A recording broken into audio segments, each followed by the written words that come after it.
ವೀಕ್ಷಕರೇ, RJ32 ಕನ್ನಡ ನ್ಯೂಸ್ಗೆ ಸ್ವಾಗತ. ನಾನು ರಾಘವೇಂದ್ರ.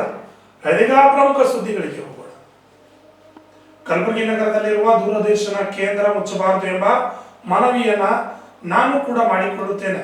ಕಲಬುರಗಿ ದೂರದರ್ಶನ ಕೇಂದ್ರ ಮುಚ್ಚಬಾರದು ಎಂಬ ತೀರ್ಮಾನ ತೆಗೆದುಕೊಂಡಿದ್ದೇವೆ ಎಂದು ಕಸಾಪ ರಾಜ್ಯಾಧ್ಯಕ್ಷರಾದ ನಾಡೋಜ ಡಾಕ್ಟರ್ ಮಹೇಶ್ ಜೋಶಿ ಅವರು ತಿಳಿಸಿದ್ದಾರೆ. ಇಂದು ನಗರದಲ್ಲಿ ಪತ್ರಿಕಾ ಭವನದಲ್ಲಿ ನಡೆದ ಸುದ್ದಿಗೋಷ್ಠಿಯಲ್ಲಿ ಮಾತನಾಡಿದ ಅವರು, ಕಲಬುರಗಿ ದೂರದರ್ಶನ ಕೇಂದ್ರ ಮುಚ್ಚುವುದಕ್ಕೆ ಬಿಡೋದಿಲ್ಲ. ಹಿಂದೆ ದೂರದರ್ಶನ ನಿರ್ದೇಶಕರಾಗಿದ್ದಾಗ ನನ್ನ ಮೇಲೆ CBI ತನಿಖೆಗೆ ಒಳಪಡಿಸಲಾಗಿತ್ತು. ಆದರೆ ನಾನು ಒಬ್ಬ ಸರ್ಕಾರಿ ನಿರ್ದೇಶಕರಾಗಿ CBI ನನ್ನ ಮೇಲೆ ಅಪವಾದ ಮಾಡಿದಾಗ CBI ಅಧಿಕಾರಿಗಳನ್ನು ಮನೆಗೆ ಕಳಿಸುವಂಥ ಕೆಲಸ ಮಾಡಿದ್ದೇನೆ ಎಂದರು. ನಂತರ ಕಸಾಪ ಸಂಘದ ವಾರ್ಷಿಕ ಸಭೆ ಬಗ್ಗೆ ಮಾತನಾಡಿ ಅವರು, ವಾರ್ಷಿಕ ಸಭೆ ಕೋಆಪರೇಷನ್ ಆ್ಯಕ್ಟ್ನಲ್ಲಿ ಬರೋದಿಲ್ಲ. ದೇಶಕ್ಕೆ ಹೇಗೆ ಸಂವಿಧಾನವೋ ಹಾಗೆ ನಮಗೆ ನಮ್ಮ ನಿಬಂಧನೆಗಳು ಅನುಸರಿಸುತ್ತೇವೆ. ನಮ್ಮ ನಿಬಂಧನೆಗಳ ಪ್ರಕಾರ ವಾರ್ಷಿಕ ಸಭೆ ಎಲ್ಲಿ ಬೇಕಾದರೂ ಮಾಡಬಹುದು ಎಂದು ತಿಳಿಸಿದರು. ನಿಬಂಧನೆ ಪ್ರಕಾರ ವಾರ್ಷಿಕ ಸಭೆ ಸಂಡೂರಿನಲ್ಲಿ ಮಾಡಲು ತಿಳಿಸಿದರು. ಆದರೆ ಜಾನಗಿರಿ ವೆಂಕಟರಮಯ್ಯ ಹಾಗೂ ವಸುಂಧರಾ ಅವರು ನೀಡಿರುವ ದೂರಿನ ಆಧಾರದ ಮೇಲೆ ಸಭೆ ರದ್ದುಪಡಿಸಲಾಗಿದೆ ಎಂದು ಪತ್ರ ಬರುತ್ತದೆ. ಇದಕ್ಕೆ ನಾನು ಹೈಕೋರ್ಟ್ ಮೊರೆ ಹೋಗಿದ್ದು ಇದರ ಬಗ್ಗೆ ಸಂಪೂರ್ಣವಾದ ಮಾಹಿತಿಯನ್ನು ಅವರು ನೀಡಿದರು. Bureau report, RJ32 Kannada news, Kalaburagi.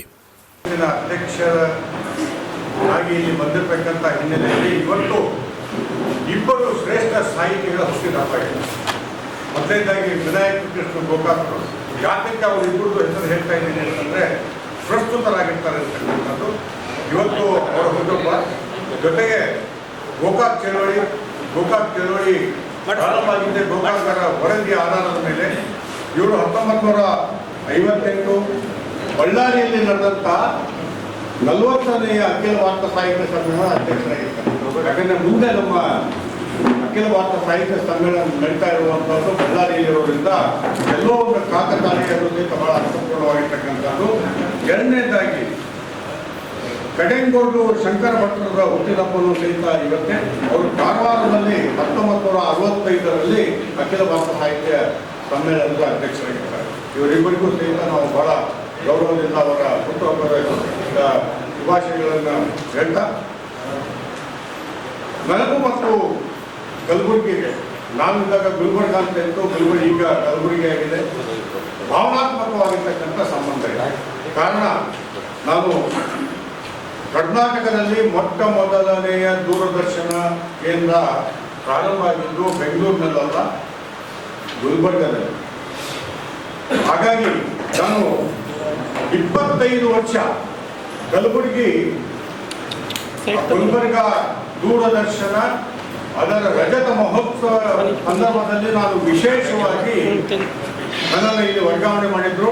2002 September 2ನೇ ತಾರೀಕಿಗೆ ಅಂದರೆ ಮೊದಲನೆಯ ಬಾರಿ ಜನತಾದಲ್ಲಿ ವಾರ್ತಾ ಮತ್ತು ಪ್ರಚಾರ ಇಲಾಖೆಯ ಮಂತ್ರಿಗಳಾಗಿ 2002ರಲ್ಲಿ ಉಪ ಪ್ರಧಾನಮಂತ್ರಿಗಳಾಗಿರ್ತಕ್ಕಂಥ LK ಅದ್ವಾನಿಯವರು ಗುಲ್ಬರ್ಗ ಬಂದಾಗ, ಅದು ನಾನು ನಿನ್ನೆ ನೋಡಿದೆ, ಸೆಪ್ಟೆಂಬರ್ 2, 2002ರಲ್ಲಿ ನಾವು ರಜತ ಮಹೋತ್ಸವ ಕಾರ್ಯಕ್ರಮವನ್ನು ಆಚರಣೆ ಮಾಡಿದ್ವಿ.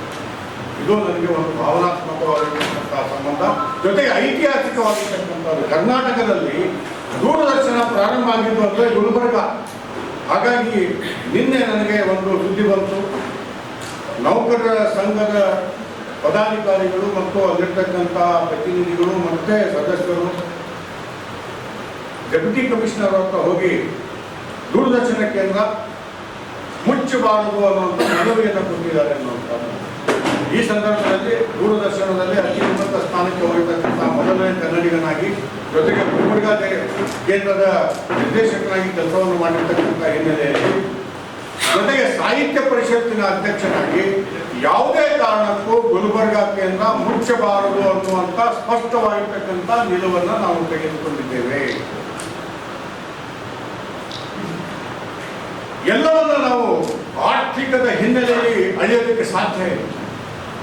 ಪರಂಪರೆಯನ್ನ, ಇತಿಹಾಸವನ್ನು, ಅವು ನಮ್ಮ ದಾಖಲೆಯಾಗಿರ್ತಕ್ಕಂಥದ್ದು. ಆ ದಾಖಲೆಯಾಗಿರ್ತಕ್ಕಂಥದ್ದನ್ನು ನಾವು ಯಾವುದೋ ಒಂದು ಕಾರಣ, ಅದು ಆರ್ಥಿಕವಾಗಿ ಸುಭದ್ರ ಆಗದೇ ಇರತಕ್ಕಂಥದ್ದು, ಆರ್ಥಿಕವಾಗಿ ಅದನ್ನು ನಡೆಸೋಕ್ಕಾಗದೇ ಇರುವುದು ಅನ್ನೋಂಥದ್ದನ್ನು ನಾವು ಮಾಡೋದಕ್ಕೆ ಸಾಧ್ಯ ಇಲ್ಲ.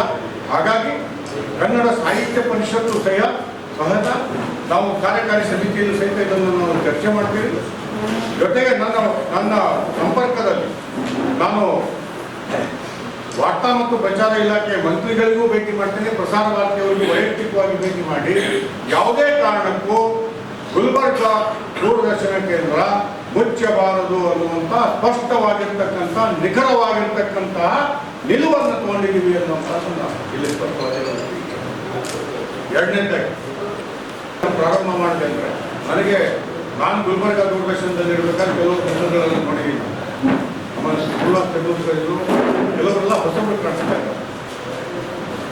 ಮೊದಲನೇ ಬಾರಿಗೆ ಇದು ವೈಯಕ್ತಿಕ ಅಲ್ಲ, ಇದು ಯಾಕಂದ್ರೆ ದೂರದರ್ಶನದ ನಿರ್ದೇಶಕನಾಗಿ ನಾನು ಇಲ್ಲಿ ಕಾರ್ಯವನ್ನು ಮಾಡೋದಕ್ಕೆ ಬಂದಾಗ ಬೆಂಗಳೂರಿನಲ್ಲಿ ನಾನು ಯಾವುದೋ ಒಬ್ಬ ದೂರದರ್ಶನ ನಿರ್ದೇಶಕನ ಮೇಲೆ CBI ಕೇಸ್ ಹಾಕಿದ್ರೆ ನನ್ನೂ ಸೇರಿಸ್ಕೊಂಡು ಆಗ ನನಗಂತ ಮಟ್ಟಿಗೆ ಯಾವ ಸಂದರ್ಭದಲ್ಲಿ ಕೆಲವರು ಗೊತ್ತಿದೆ. ಮೊದಲನೇ ಬಾರಿಗೆ ಈ ನೆಲದಿಂದ ದೂರದರ್ಶನ ನಿರ್ದೇಶಕನಾಗಿ ಮತ್ತೆ ಮಹೇಶ್ ಜೋಶಿಯಾಗಿ CBI ಮೇಲೆ ಕೇಸ್ ಹಾಕಿ CBI ಮೇಲೆ ಕೇಸ್ ಗೆದ್ದು ಪರಿಹಾರವನ್ನು ತಗೊಂಡಿರ್ತಕ್ಕಂಥ ಮೊದಲನೆಯ ಸರ್ಕಾರದ ಅಧಿಕಾರಿಯಾಗಿರ್ತಕ್ಕಂಥದ್ದು ಇದೇ ನೆಲದಿಂದ. ಹಾಗಾಗಿ 2000 ನಂದು ಕೇಸು ಆಯಿತು 2000ರಲ್ಲಿ. 2000ರಲ್ಲಿ ಇಲ್ಲ ಗುಲ್ಬರ್ಗದಾಗಿದ್ದ 2000ರಲ್ಲಿ ಕೇಸ್ ಆಯಿತು. ನಾನು ಅವಾಗೇ ಬಂದಿದ್ದೆ, 2000ಕ್ಕೆ ಬಂದೆ. 2002 ಮುಗಿದ್ಮೇಲೆ ನಾನು 2003ಕ್ಕೆ ನಾನು ಪ್ರಮೋಷನ್ ಮೇಲೆ ಹೋದೆ. ಆ ಸಂದರ್ಭದಲ್ಲಿ ಆಗ ದಾಖಲೆ ಆಗಿರ್ತಕ್ಕಂಥದ್ದು ಇವತ್ತಿನವರೆಗೂ CBI ವರ್ಸಸ್ ಮಹೇಶ್ ಜೋಶಿ ಅಂತ ನೋಡಿ ನಿಮ್ಗೆ ಇಂಟರ್ನೆಟ್ಟಲ್ಲಿ ಹೋಗಿ ಮೊದಲನೇ ಬಾರಿಗೆ ಯಾರು CBI ಆಫೀಸರ್ಗಳಿದ್ರು ಅವರನ್ನ ಮನೆಗೆ ಕಳಿಸ್ತಾರೆ. ಯಾಕಂದ್ರೆ ನಾನು ಇರಲೇ ಇಲ್ಲ. ದೂರದರ್ಶನದಲ್ಲಿ ನನ್ನ ಮೇಲೆ ಅಪವಾದವನ್ನು ಮಾಡಿದಾಗ ನಾನು ಕಲ್ಮಣ್ಕರ್ ಅವರ ಪ್ರೈವೇಟ್ ಸೆಕ್ರೆಟರಿ ಇರ್ತೀನಿ, ದೂರದರ್ಶನದಲ್ಲೇ ಇರೋದಿಲ್ಲ ನಾನು.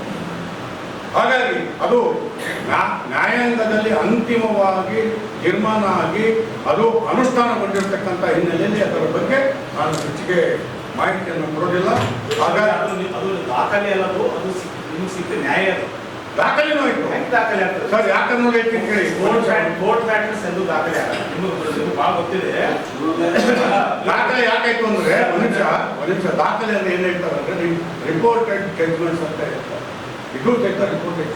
ಕೋರ್ಟ್ ದಾಖಲೆ ಕೊಟ್ಟರೆ ಇಲ್ಲ, ರಿಪೋರ್ಟೆಡ್ ಜಡ್ಜ್ಮೆಂಟ್ ಇದು ಆಗಲ್ಲದು. ಸರ್, ರಿಪೋರ್ಟೆಡ್ ಜಡ್ಜ್ಮೆಂಟ್ ನಿಮಗೆ ಸಿಕ್ಕ ನ್ಯಾಯ ಅದು. ಆಯ್ತು, ನ್ಯಾಯ ಅಂತ ಹೇಳೋಣ.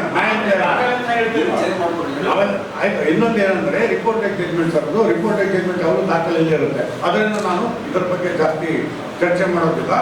ಹಾಗಾಗಿ ಈಗ ನಾನು ಇಲ್ಲಿ ಬಂದಿರತಕ್ಕಂಥದ್ರಲ್ಲಿ ಬಹಳ ಮುಖ್ಯವಾಗಿ ವಾರ್ಷಿಕ ಸಭೆ.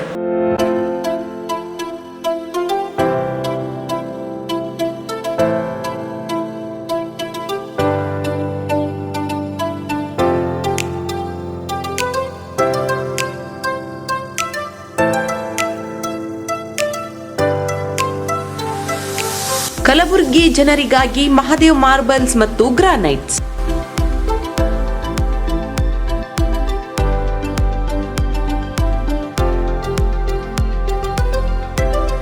ಉತ್ತಮ ಗುಣಮಟ್ಟದಿಂದ ಕೂಡಿರುವ ಮಾರ್ಬಲ್ಸ್ ಮತ್ತು ಟೈಲ್ಸ್.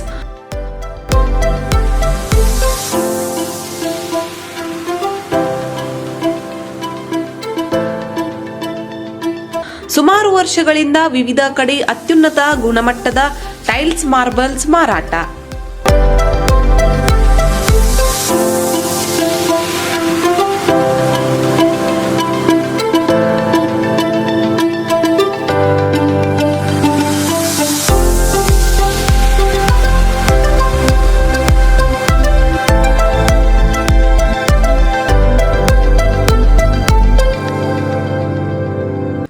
ಸೋಮನಿ ರಾಕ್, ಸಿರಾಮಿಕ್ಸ್, ಒಯಾಸಿಸ್ ಕಂಪನಿಗಳ ಟೈಲ್ಸ್ ಮಾರಾಟ.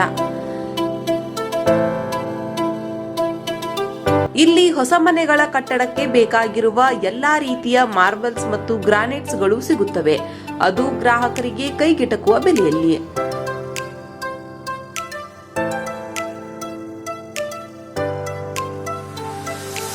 ಹೆಚ್ಚಿನ ಮಾಹಿತಿಗಾಗಿ ಭೇಟಿ ಕೊಡಿ.